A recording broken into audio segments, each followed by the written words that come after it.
सभी का मैं अपने YouTube चैनल मार्गदर्शन अकादमी पर हार्दिक स्वागत करता हूं।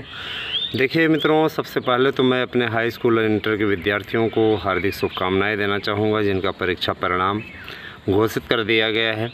सफल सभी अभ्यर्थियों को बहुत बहुत बधाई, और जो असफल अभ्यर्थी हैं, विद्यार्थी हैं, उन्हें भी इस बात के लिए सत्प्रेरणा देना चाहेंगे। परेशान ना हो, किसी एक परीक्षा में असफल होने से रास्ते नहीं बंद हो जाते। हाई स्कूल इंटर में तो आप लोगों को अवसर भी मिलता है, तो जाहिर सी बात है कि आप लोग फिर कंपार्टमेंट का एग्ज़ाम दे करके पास हो सकते हैं। हालांकि 91% हाई स्कूल में लड़कियों ने बाजी मारी है। लड़कियां हमेशा आगे ही रहती हैं लड़कों से, तो काफ़ी अच्छा लगा यह देख करके हमें कि आज के समय में हर बार लगभग बालिकाएं ही परीक्षाओं में बाजी मारती आ रही हैं। इसीलिए कभी भी लड़के लड़कियों में भेद नहीं करना चाहिए, है ना। लड़कियां कम नहीं हैं किसी भी के मामले में। आज देखा जाए तो किसी भी मामले में पुरुषों से कम नहीं है। हमेशा उनको बराबरी की टक्कर देती रही हैं और परीक्षा फल में हमेशा आगे आती रही हैं। अच्छा लगता है देख करके। हमारे अपने विद्यालय के विद्यार्थियों को भी बहुत बहुत शुभकामनाएँ देना चाहेंगे कि हमारे विद्यालय के विद्यार्थियों ने अच्छा परसेंटेज भी प्राप्त किया और सफलता अर्जित की। मैं एक चीज़ और बोलना चाहूँगा कि आप लोग अब जो लोग 11 से 12 में गए हुए हैं और उनकी 1.5 महीने की क्लासेस भी लगभग चली।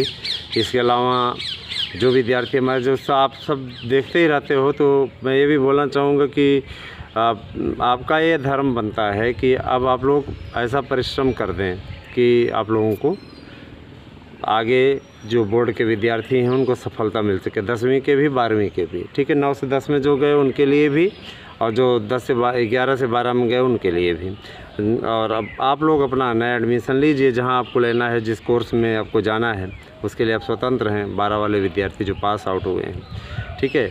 टीजीटी पीजीटी के लिए वैकेंसीज़ की चल ही रही है। देखिए विद्यार्थियों, अभ्यर्थियों में एक बात आपसे अवश्य बता दें, आप विद्यार्थी भी हो, अभ्यर्थी भी हो। अभ्यर्थन कर लिया तो अभ्यर्थी हो गए, फिर नहीं तो वैसे विद्यार्थी। सबसे बड़ा मुद्दा तो यही बन करके निकल करके सामने आ रहा है कि चयन बोर्ड अपने ही बिछाए जाल में फंस गया। कहते नहीं कि दूसरों के लिए जो गड्ढा खोदता है अंततोगत्वा उसी में जा करके वो स्वयं गिरता है।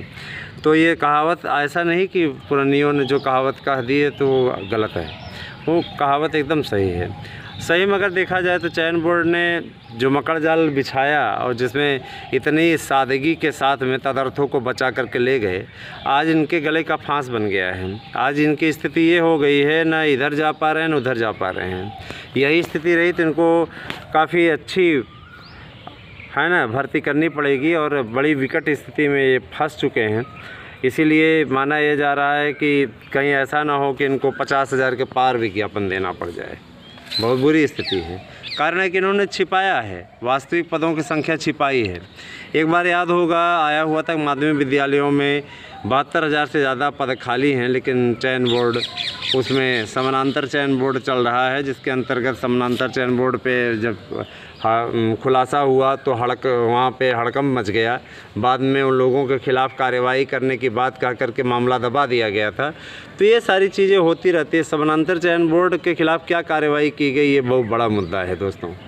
ठीक है, अपने आप में आश्चर्यजनक है कि 2-2, 3-3 साल तक भर्ती नहीं आती है। जब भर्ती आती है तो उसके बाद में 3,000, 3,500 पद आते हैं। आप स्वयं सोचिए कि किस प्रकार से गड़बड़ी की जा रही, किस प्रकार से धांधली की जा रही। क्या ये इतने दिनों की भर्ती के पश्चात 3,500 पद ही खाली हुए हैं?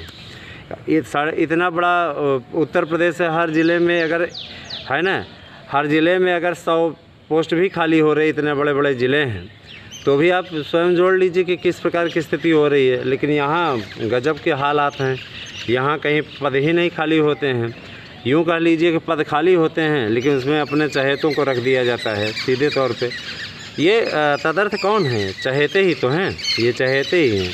ये राज्य सरकार में जो रसूख रखने वाले लोग हैं, प्रबंधन तंत्र में जो रसूख रखने वाले लोग हैं, जिनका सरकारी विद्यालय मान्यता प्राप्त विद्यालय हो चुका है, ये कि जिनको सरकार अनुदान देती, मैं उनके लेकर रहा हूँ, वो लोग अपने ही लोगों को रखवा देते हैं, है ना। और नहीं है तो कुछ लोगों का मंत्री मिनिस्टर से या किसी प्रकार से साठ गांठ रहता है, वो लोग रखवा देते हैं, है ना। किसी मंत्री पे व्यक्तिगत रूप से नहीं कहा जा रहा है, मतलब एक बात बता रहे हैं कि इस प्रकार के रसूख रखने वाले लोग रखवा देते हैं। वर्तमान सरकार में ऐसा हो रहा है मैं नहीं कहता हूँ, लेकिन पूर्ववर्ती सरकारों में जम के हुआ है, ठीक है। और वर्तमान सरकार में तो हम नहीं बोल सकते कि वर्तमान सरकार में ऐसा कुछ हो रहा है, क्योंकि तदर्थ अब नहीं रखे जा रहे हैं, तो जाहिर सी बात है कि ये पूर्ववर्ती सरकारों में होता रहा है, दुखद रहा है, ये चीज़ें नहीं होनी चाहिए। जो भी आम अभ्यर्थी का अधिकार है वो उनको मिलना चाहिए, जो इंसाफ है, जो न्याय है वो उनको मिलना चाहिए, न कि पता चला अंधेर होना चाहिए, अंधेर नहीं होना चाहिए।